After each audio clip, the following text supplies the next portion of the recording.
Today, we're talking with Rob Ritchie. Rob is a 3D animator and did the compositing for many of the official missing episode animations. Today, we're going to go through all of his projects that he worked on and get an inside look how these missing episodes were brought back to life with animation.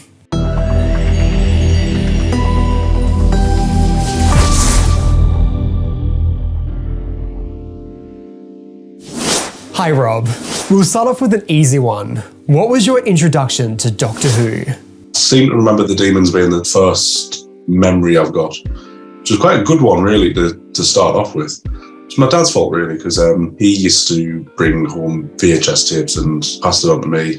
He's not so much into it as much as I am these days, so he's kind of like threw that grenade and ran. It's been 30 years since I got involved with it. Ridiculous. So how did that fascination with Doctor Who translate into something more creative? From being quite young, we always had like video cameras around the house from them, so I was always kind of making silly little home films and stuff like that. And then I started figuring out how to do stuff on a computer, and then this might sound like it was groundbreaking to me, but I figured out by leaving the camera in the same place and taking something away and then doing a fade, you got the TARDIS arriving. That kind of blew my mind at the time. Then I got into using the compositing software After Effects like at a really young age, and then I was able to kind of take like pictures of Daleks and like crop foreground items and move things behind them, and it just kind of snowballed from there really. And eventually this led to your YouTube channel, which I've been a subscriber for years. I've always really loved all your animation work on the missing episodes. Has working on the animation range affected how you make your own stuff on YouTube? Nothing happens on that channel anymore. It's a bit sad, but ever since the animation range, the long hours that go into them, every time I'd finish a project, I would just be sick of looking at the computer. So as soon as you come off one of these projects, it's kind of, there's no motivation, there's just no reason to try and make anything even for yourself. So my YouTube channel has various bits and bobs going on there, but then you get to about 2015 and then it just hits a brick wall, because that's when I started on the animations. Well, in 2015, you were one of the winners of the Mission Dalek competition.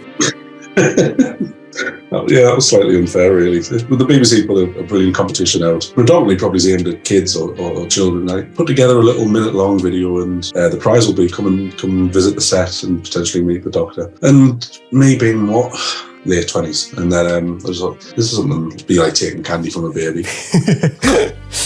I do kind of lie awake some nights thinking I deprived some kid a chance of meeting Peter Capaldi on the TARDIS set, but I get past that very, very quickly.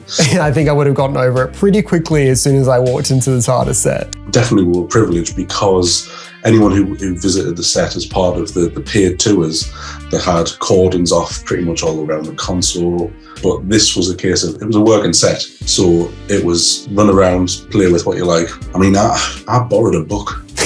Yeah, that's 2 TARDISes ago now, so it's fine. They'll not be expecting that back. Yeah, such a good day. And then during the day, we were filming the wedding at Riversong at the time, because the console was quite weird, because there was a big hole in one section where Greg Davis's head would be placed on the console, so he had to get underneath. And I remember looking up to the rotating parts and seeing that there were sections missing where they bolted a camera on to get a bird's eye view of Peter walking around the console.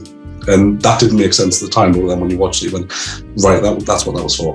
And then Peter came up the set and spent quite a lot of time with everyone, spoke to everyone, posed for pictures, and yeah, it's absolutely amazing to be around, really. The Power of the Daleks. A year after being one of the winners of the Mission Dalek competition, Power of the Daleks came out. How did you get involved with these missing episode animations? There's a little bit before Power. So the first thing that BBC Studios under this team worked on was Dad's Army. I'd spoke to the producer, Charles Norton, off and on about the idea of Power of the Daleks as animation, and then nothing really seemed to happen. And then the Dad's Army thing came up and he said, would you be available to do the title sequence as a HD widescreen version? So then I started work on that, essentially just tracing the original but building out the extra parts of the image. And they were running a bit short on time, and I got pulled in to do some character animation stuff towards the end. And then that came out on the BBC Store, and that did really well. So then that was kind of a little bit of fuel for them to say, look, we want to do Doctor Who next. That didn't quite convince them, so Charles said, right, they want us to do a test pitch. So he got some artwork, background art from Darryl Joyce, who does some absolutely amazing Doctor Who illustrations, and Martin Geraghty, who does the character designs for the range. So he did a static shot of Lesterson, and I had to kind of make it look like he was talking, because this was all done really, really quickly. But really, they just wanted to see how the Daleks would look as a 3D model with potentially the majority of 2D backgrounds and 2D characters. And could they get a good enough gel for that to work? I did the test pitch, and that leaked at some point, and my phone started going mental because people were saying they looked like the Daleks that were on my YouTube channel, it looked like the same style, and then obviously Cap was out the bag for that. So aside from animating Daleks, your role was also as a compositor. A compositor is someone who takes all the elements, like the backgrounds, the characters, and puts them all together in the final edit. So how did that role come about? There was a compositor on board who did Dad's Army, but apparently he didn't want to do power. So Charles, he asked me first of all how I would feel about just animating the Daleks. And I thought, perfect, great. I've done that before. That's how we were in touch, because you've seen my stuff on YouTube. But then the compositor dropped out and he said, we need a compositor. Are you able to do it? And a big thing to kind of take on at the time. But I just jumped at that and yeah, I'll do that. And then obviously power went down a storm at the time, and then it was just, it seemed the natural thing for Charles when I've got a group of people, this works, so do it again. Yeah, I think Power of the Daleks turned out really, really well, especially considering that the project timeline got shrunk so dramatically. That's what the BBC studio said. If we can get this finished and put out there by the 5th of November, this will be 50 years, and we could put it on the BBC store to the minute.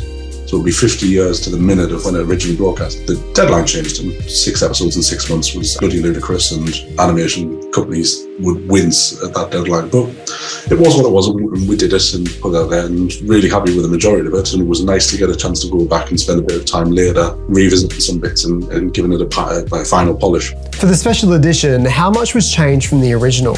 Mainly some ropey character stuff that Charles wasn't happy with, some way characters moved, and he got a chance to give the character kits to new animators and say, can you do that slightly better? And he would go back to Martin and say, can we get a bit of a better pose for this? So it was minimal really in terms of my work, but I fixed a couple of Dalek shots that I wasn't happy with. Pretty much most of the stuff in episode 1 got completely overhauled, so I was never down for 3D building sets or anything like that. I was down for animating the Daleks and doing the compositing. That was it. But as we were on the production, it was evident we were going to need just more backgrounds to kind of make it a bit more varied, because there was a lot that took place in Lesterson's lab, and we only had 2 angles, I think, drawn by Darryl. So I, for nothing, just said, look, Charles, if I take these images, I can build a set, map it with these images, and then I can move the camera wherever. So we're not stuck with angle A, angle B.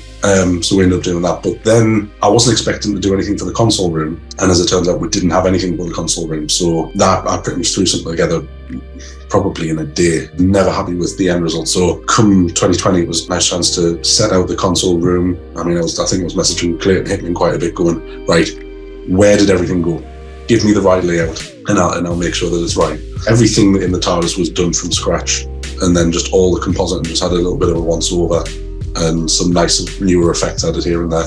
But yeah, that's the proper version, not the colour version. That's just, I said about that, the better. I don't know if there's any truth to this, but was the whole black and white colour thing like a bit of miscommunication? And BBC America wanted it in colour the whole time, but it was only ever done in black and white? Yeah, midway through the production, BBC America, yeah, we're really going to need this in colour. But all of the assets were created in black and white. It wasn't a case of all the characters were drawn and all their flash kits were in colour and then it was just the saturation turned off. No, they were done in black and white.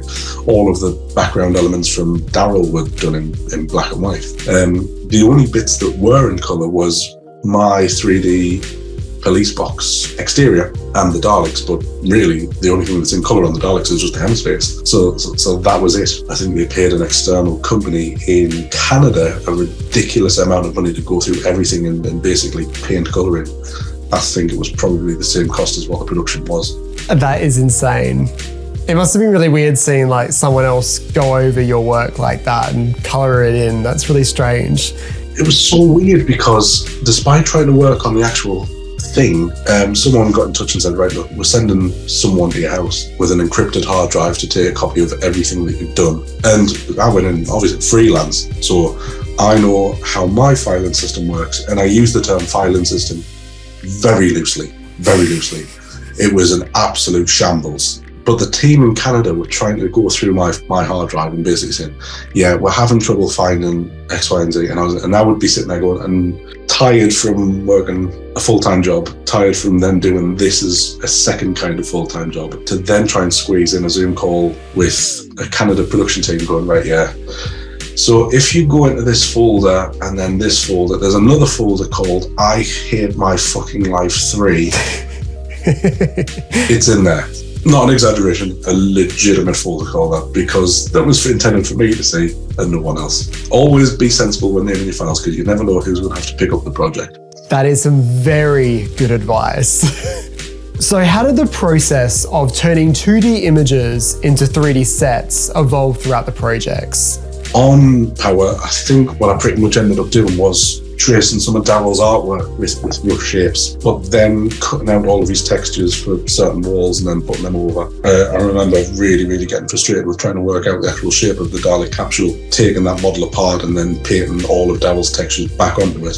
But then going forward, they knew we were going to do it this way. Charles had hired some traditional hand-drawn illustrators to do like flat walls, just directly front-on walls. I would just get these wood textures, metal wall textures, exterior cabins and things like that, and all I would do would just turn them into shapes by tracing them, put the texture back over.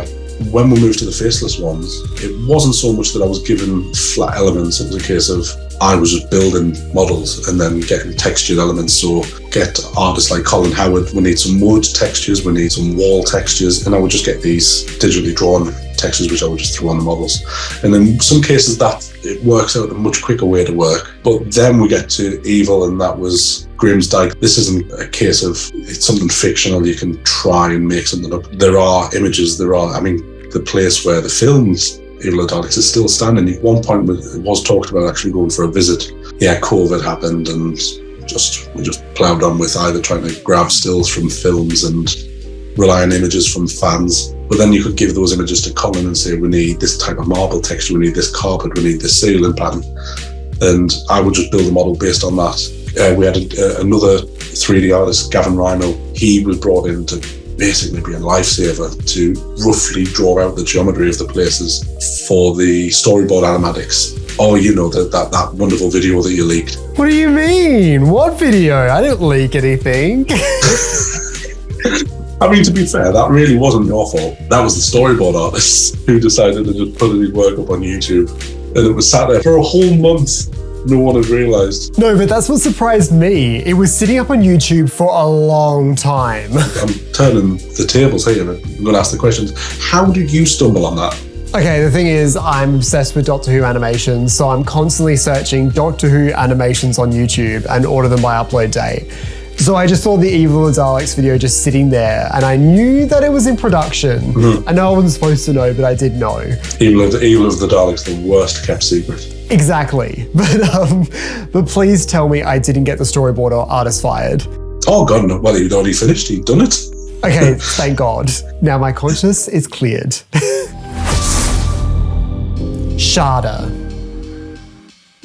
All right, so let's move on to Shada.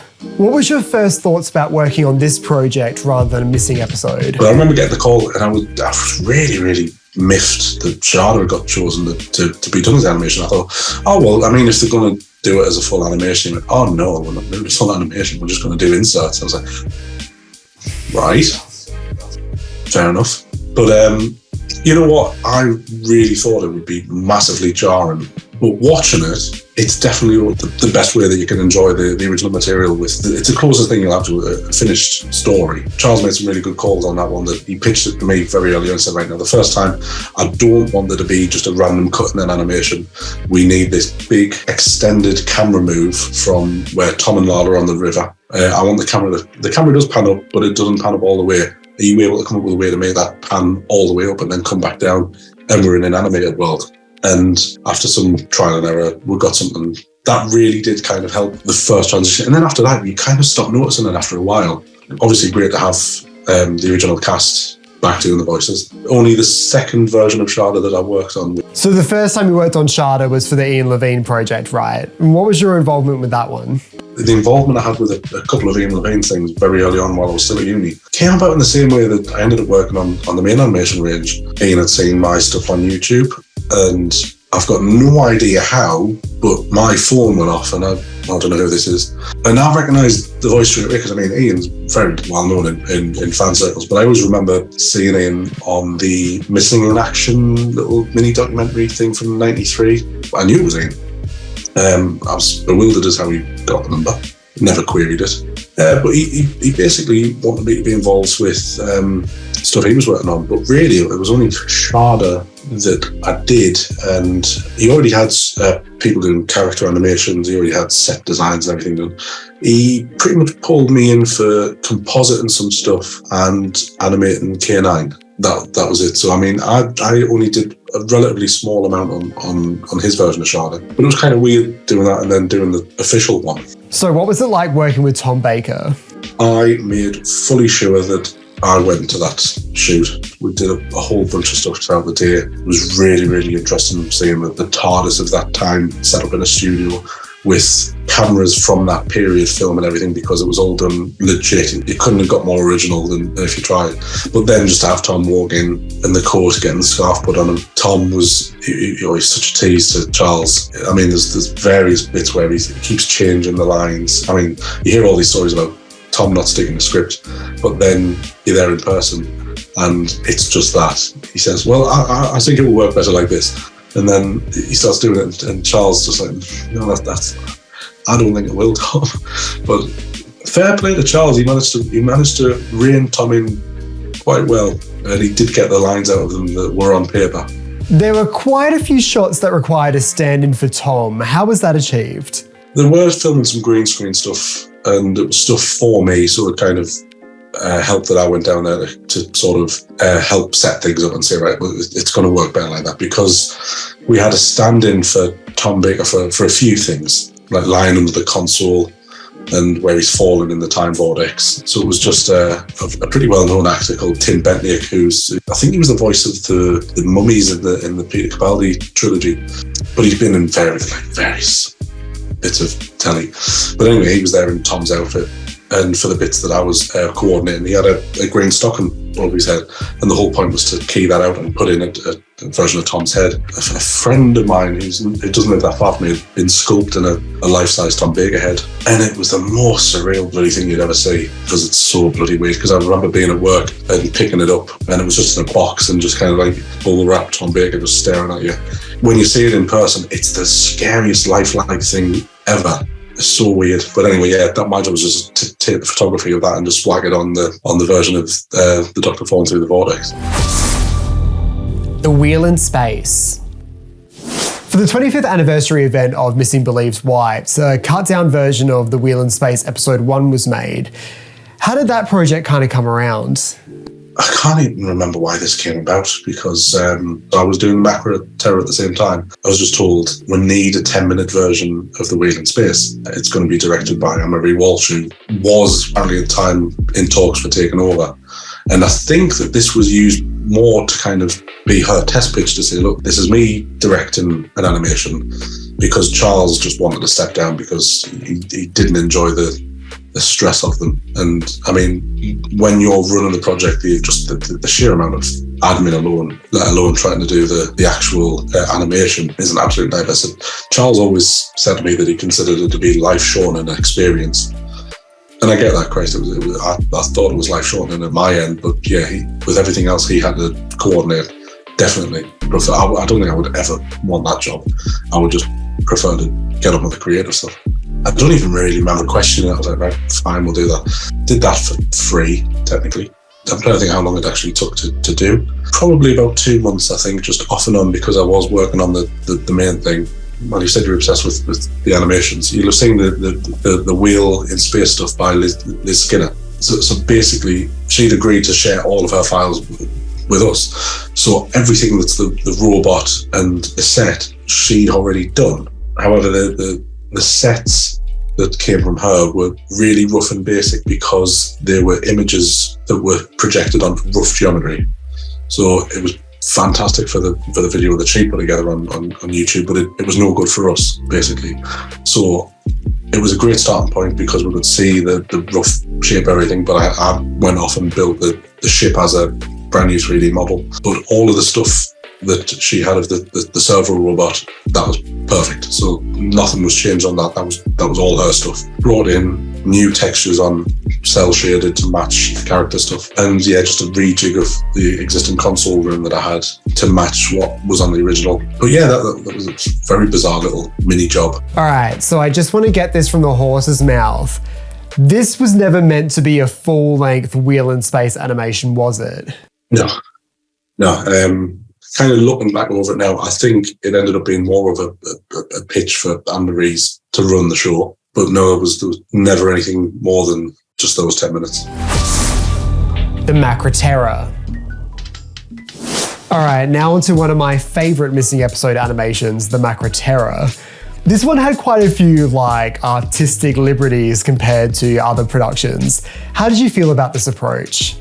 I think this is kind of one of the first big animations where they weren't sticking too closely to the original source material, because everything up until that point, like the moon base, the 10th planet, Reign of Terror, everything had pretty much made sure everything was exactly how it was before.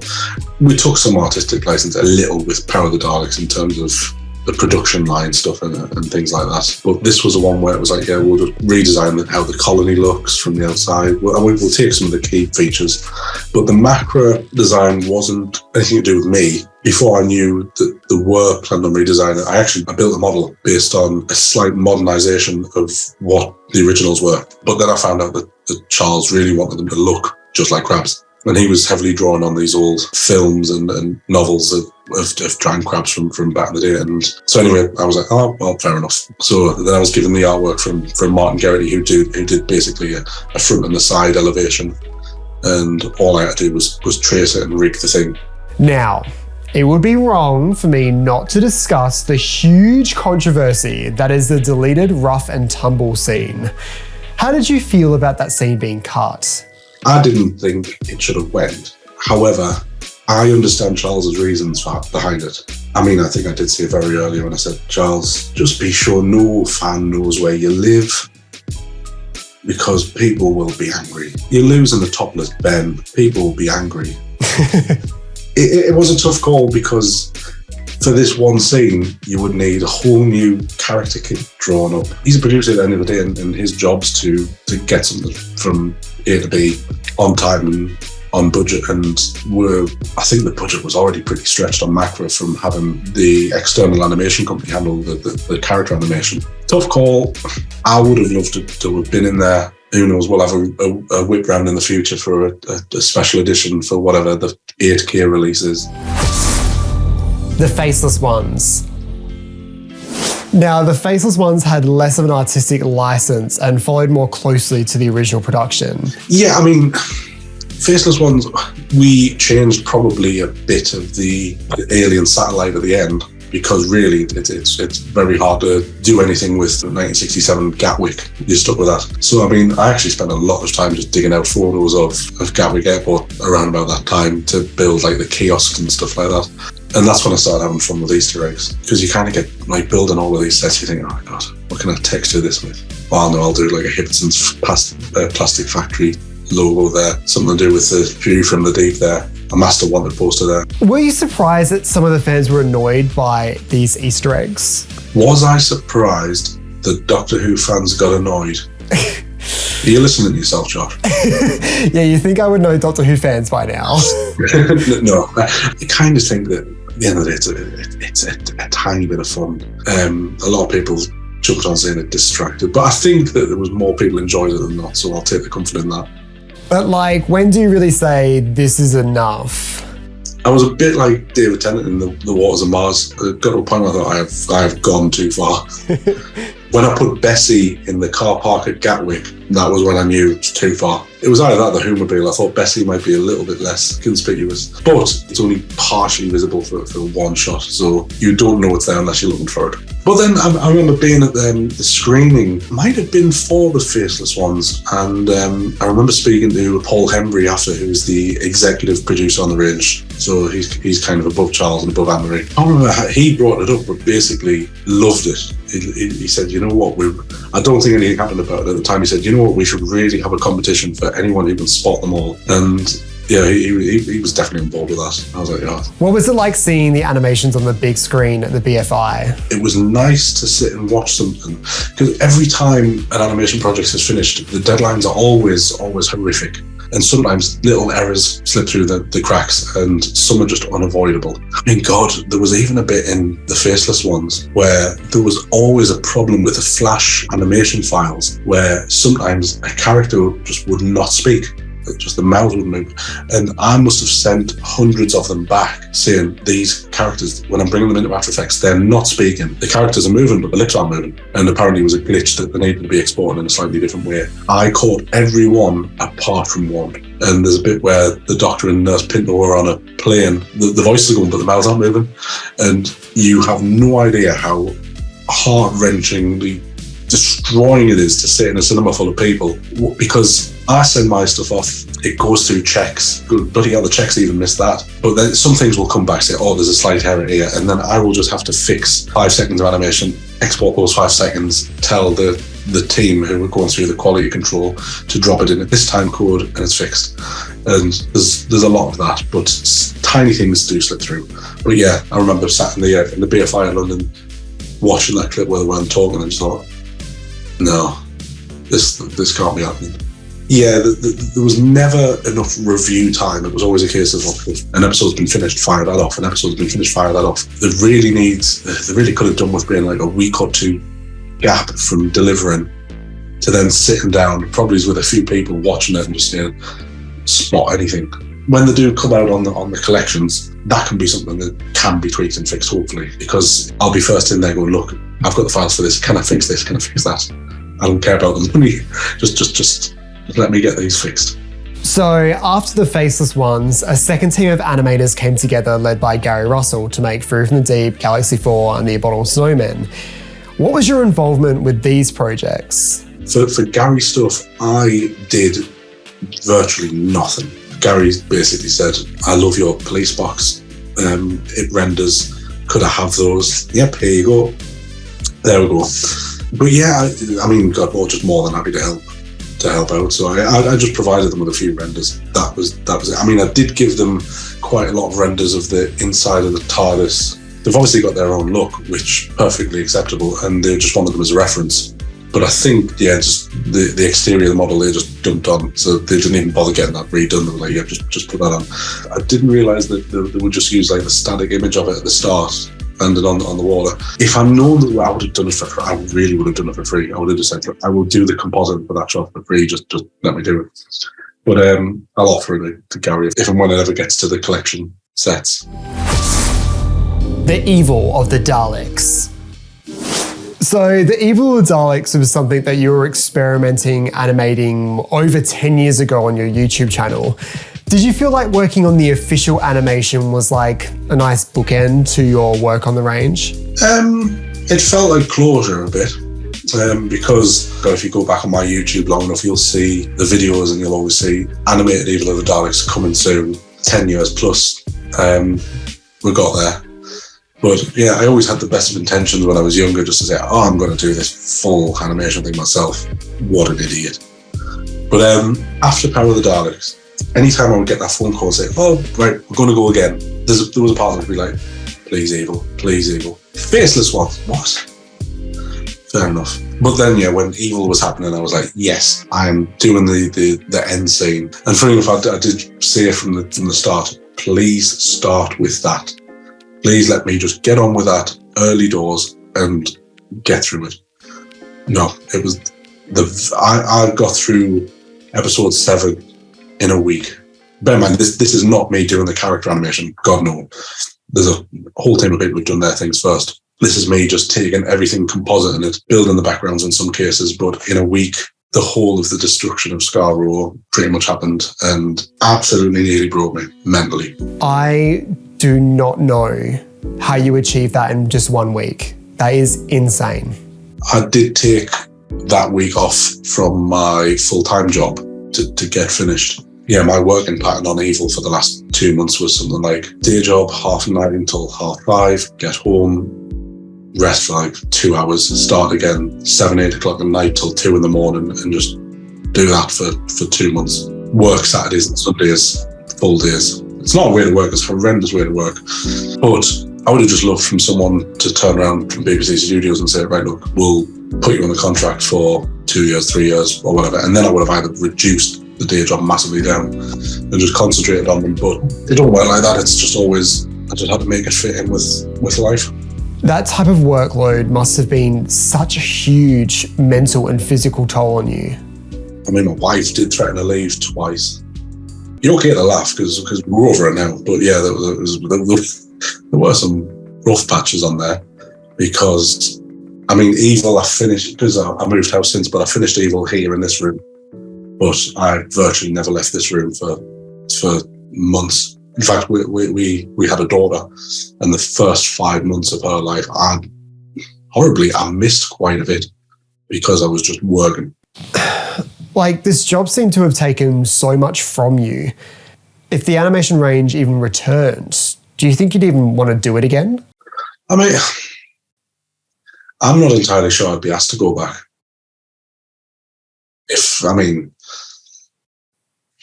I don't think that they're gone. I think they will be back.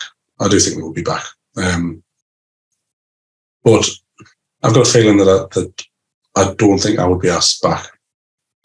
Why do you say that? I mean, Evil ended up being quite a tough one. And I know that we delivered late on that by about a week. And there were a couple of cock-ups towards the end. And it was some pretty, I don't even want to say strong words. It was just, there was a lot of blame being passed around as to why things were late. And I mean, I felt a bit hard done by really on Evil. But yeah, I've just got a feeling that if things are running as is, I might not be asked back. But God, I'm happy to have done the handful that I've worked on. Let's say I was asked, I probably would foolishly say yes. Probably wouldn't do as much. Even on Evil, it was pitched to me that I would be doing less. And in fact, I ended up doing a hell of a lot more. Another compositor was brought in to handle 30 to 40 minutes worth of stuff. It was mainly just stuff set in the living room in Max DeVille's house and the Tricolor Calf. This other compositor, I think, had finished or he'd completed his allocated time on the project, but there was still like lots of stuff that needed doing. But then because I was overseeing the compositor, it ended up falling to me. So it was a case of, right, I'm picking up other workloads and it's just going to have a knock-on effect. And it was a horribly close, I want to say close, I mean, God, we did deliver late, but I don't think it impacted anything massively. But it's still not a great thing to finish late because we did on Macra, we finished late on Macra. People are human at the end of the day, and there's only so many hours of the day that you can actually sit and do them for the short turnarounds that they ask for and the lowish fees that come with them. But yeah, I mean, God, I would definitely do them again. Yeah, I think as like Doctor Who fans, it's kind of impossible to say no to a project like this, no matter how much it really affects us. What would be like the hardest story to say no to? Like, what's the dream animation project for you?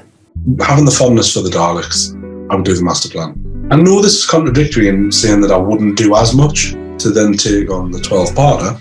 To be honest, I would just like to do it to go through to the BFI for the screening for the full 12 parts, because that would be a full day. Yeah, just a casual 5-hour viewing.